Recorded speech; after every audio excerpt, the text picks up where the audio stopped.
भोग भोगने में बुद्धि लगी रहेगी, ज्ञान में बुद्धि नहीं लगेगी। मनन चिंतन मंथन में तो जब मंथन में ज्ञान में जो ब्राह्मण का कर्म है उसमें बुद्धि नहीं लगेगी, भोग भोगने में बुद्धि लगी रहेगी। पाप ज्यादा बनते हैं, सर के ऊपर पापों का बोझा बहुत चढ़ जाता है। इतना चढ़ता है कि जब याद में बैठेंगे, जो असली याद का टाइम है अमृत वेले, न चाहते हुए भी उसी समय नींद आएगी।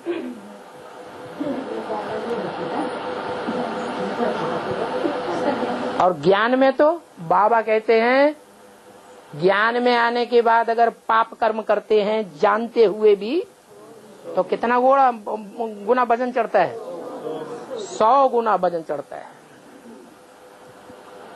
जानते हैं कि ये पाप कर्म है, फिर भी करते भी हैं और बाप को बताते भी नहीं। तो जो 100 गुना पाप का बोझा चढ़ेगा वो मल्टीप्लाई होता जाएगा या घटेगा? तो फिर इंद्रियां जड़त्वमयी बनेंगी या इंद्रियां चैतन्य बनेंगी? जड़त्वमयी हो जाएंगी।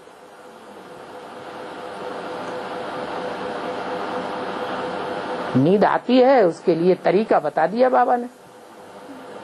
ड्रॉपर में सरसों का तेल रखो शुद्ध, क्या?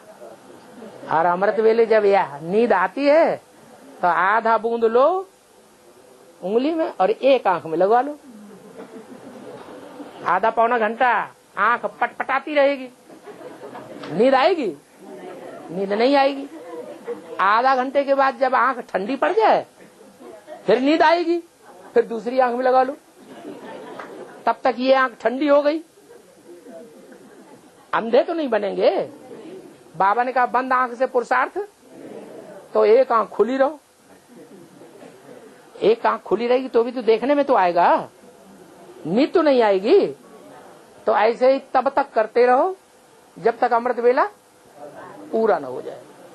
4-6 दिन करोगे, नींद की जो प्रैक्टिस है वो खत्म हो जाएगी। अपने आप अपने को दंड देंगे तो दंड कम हो जाएगा कि ज्यादा होगा?